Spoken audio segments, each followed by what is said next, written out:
ఒక చిన్న ఊరిలో రాహుల్ అనే ఒక 15 సంవత్సరాల వయసున్న అబ్బాయి ఉండేవాడు. రాహుల్ తల్లి, తండ్రి చాలా క్రమశిక్షణతో ఉండేవారు. వారు రాహుల్‌ని ఎప్పుడూ పర్యవేక్షిస్తూ, వారి కనుసన్నలలోనే ఉండేలా జాగ్రత్త పడేవారు. వారి పర్యవేక్షణలో రాహుల్ చాలా క్రమశిక్షణతో పెరిగాడు. ఈ క్రమశిక్షణ కారణంగా అతను చదువులోనూ, ఆటపాటలలోనూ, స్కూల్లో జరిగే అన్ని కార్యక్రమాల పోటీలలోనూ ముందు స్థానంలో ఉండేవాడు. రాహుల్ అంటే టీచర్స్‌కి కూడా చాలా ఇష్టం. ఇక స్కూల్లో 10వ తరగతి పూర్తి చేసుకొని కళాశాలలో చేరవలసిన సమయం రాహుల్‌కి వచ్చింది.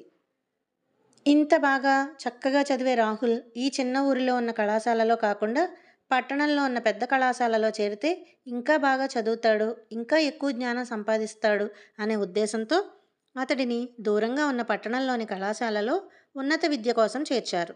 రాహుల్‌కి అతని అమ్మా నాన్న ఎన్నో జాగ్రత్తలు చెప్పి కళాశాలలో చేర్పించి తమ ఊరికి తిరిగి వెళ్ళిపోయారు. అప్పటి వరకు తన ఊరు దాటి బయటకు వెళ్ళని రాహుల్‌కు ఆ పట్టణంలో అన్ని విషయాలు చాలా ఎక్కువగా ఆకర్షించసాగాయి. వింతగా అనిపించసాగాయి. ఇక్కడ వ్యక్తుల ప్రవర్తన కూడా చాలా వింతగా అనిపించసాగింది. ఈ కొత్త కళాశాలలో కొంతమంది స్నేహితులు తొందరగానే రాహుల్‌కి దగ్గరయ్యారు. రాహుల్‌కి కొత్త స్నేహితుల సాంగత్యం వలన, అన్ని సుఖాలు సులభంగా లభించటం వలన త్వరగానే తన దినచర్య మారిపోయింది. ఎప్పుడు పడితే అప్పుడు నిద్ర లేవడం, ఏది పడితే అది తినడం, వేళకాని వేళ భుజించడం, అతి విలాసాలకు అలవాటు పడడం జరిగింది. ఇవి అన్నీ రాహుల్‌కు చాలా బాగా అనిపించసాగాయి. పూర్వపు క్రమశిక్షణ పూర్తిగా పోయింది. భగవద్గీత 5వ అధ్యాయము కర్మ సన్యాస యోగం 22వ శ్లోకంలో చెప్పినట్లు ఏ హి సంస్పర్శజా భోగా దుఃఖయోనయ ఏవ తే ఆద్యంతవంతః కౌంతేయ నతేషు రమతే బుధః. ఇంద్రియముల ద్వారా లభించు భోగములు సుఖముగా అనిపించినను అవి నిస్సందేహముగా దుఃఖమునకు కారణం అవుతాయి. అవి ఆది అంతములు కలవి మరియు తాత్కాలికమైనవి. పండితులు వాటి యందు సంతోషించరు.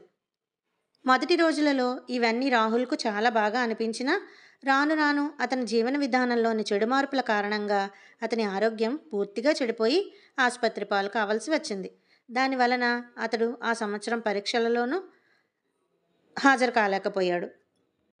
భగవద్గీత 6వ అధ్యాయము ఆత్మ సంయమ యోగంలోని 5వ శ్లోకంలో చెప్పినట్లు ఉద్ధరేదాత్మనాత్మానం నాత్మానమవసాదయేత్ ఆత్మైవ హ్యాత్మనో బంధుః ఆత్మైవ రిపురాత్మనః.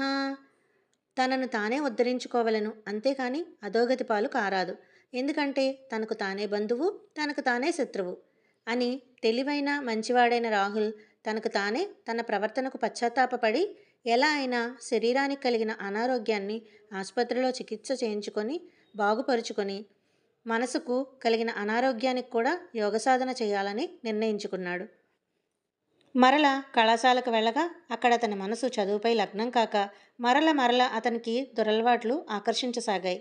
కానీ చిన్నప్పటి నుంచి క్రమశిక్షణతో పెరిగిన తెలివైన రాహుల్ తన మనసుకు కలిగిన అనారోగ్యాన్ని కూడా యోగ సాధన ద్వారా తగ్గించుకోవాలని నిర్ణయించుకొని మంచి వ్యాయామాలు, యోగ సాధన చేయించే గురువు దగ్గర చేరాడు. అక్కడ చేరిన రాహుల్ గురువుగారికి జరిగినదంతా చెప్పి తన మానసిక పరిస్థితి వివరించి, అయ్యా, నేనున్న పరిస్థితిలో నేను యోగ్యుడిగా మరల నా తల్లిదండ్రుల దగ్గర నిలబడగలనా? నేను ధ్యానం చేయగలనా?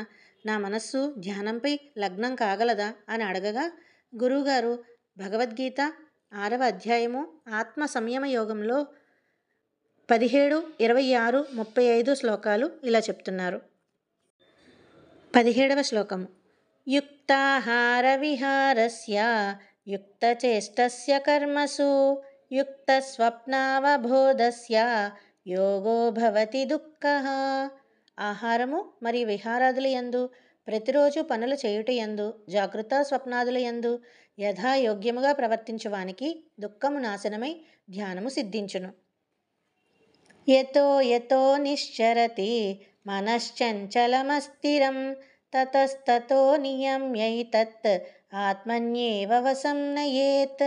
మనస్సు చంచలమైనది మరియు నిలకడలేనిది కాబట్టి అది ఎక్కడెక్కడికి వెళితే అక్కడి నుండి మరల్చి దాన్ని పరమాత్మ యందే నిల్పవలెను.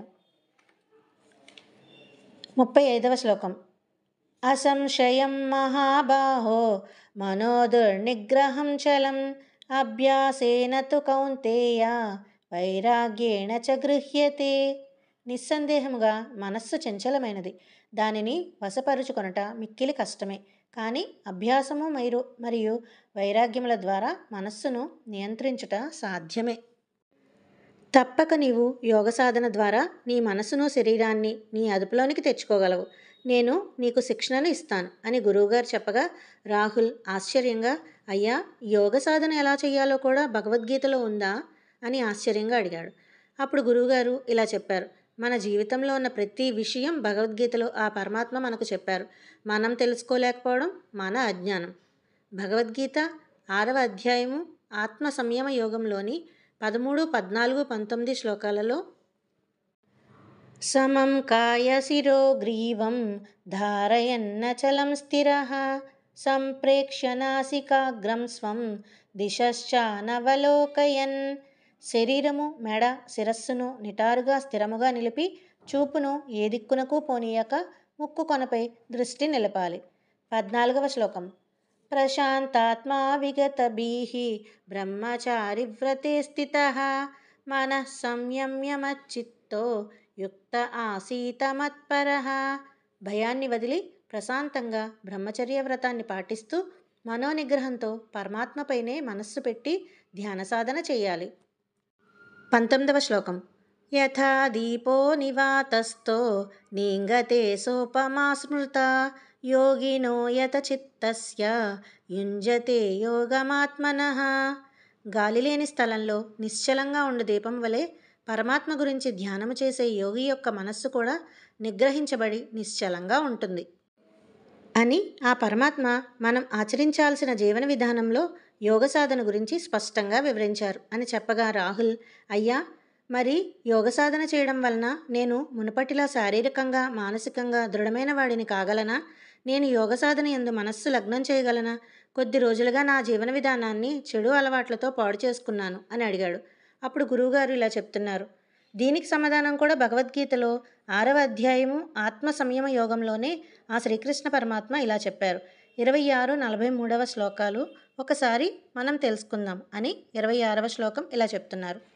యతో యతో నిశ్చరతి మనశ్చంచలమస్థిరం తతస్తతో నియమ్యైతత్ ఆత్మన్యేవ వశం నయేత్. మనస్సు చంచలమైనది మరియు నిలకడలేనిది. కాబట్టి అది ఎక్కడెక్కడికి వెళితే అక్కడ నుండి మరల్చి దాన్ని పరమాత్మ యందే స్థిరంగా నిలపవలెను. 43వ శ్లోకం. తత్ర తం బుద్ధి సంయోగం లభతే పౌర్వదేహికం యతతే చ తతో భూయః సంసిద్ధౌ కురు నందన. యోగి కుటుంబంలో పుట్టిన సాధకుడు తాను పూర్వజన్మలో చేసిన సాధనను అతను సులభంగానే పొంది ఈ జన్మలో మునుపటి కంటే అధికముగా మోక్షప్రాప్తికి సాధన చేస్తాడు. చంచలమైన పరిస్థితులు, మనసు కారణంగా నీవు చెడుదారిలోకి వెళ్ళినప్పటికీ చిన్నప్పటి నుంచి నీ తల్లిదండ్రులు నీకు నేర్పిన క్రమశిక్షణ వలన మరల నువ్వు మంచివాడిగా తప్పక మారగలవు. పరమాత్మ భగవద్గీత ద్వారా మనకు బోధించిన యోగమును చక్కగా సాధన చేసి నీ లక్ష్యాన్ని చేరుకుంటావు అని గురువుగారు చెప్పగా రాహుల్ ఆ రోజు నుంచి యోగ సాధన ప్రారంభించి తక్కువ సమయంలోనే శారీరకంగా మానసికంగా మంచిగా మారి అతని తల్లిదండ్రులతో సహా అందరూ మెచ్చే విధంగా ప్రయోజకుడు అయ్యాడు. జై శ్రీకృష్ణ.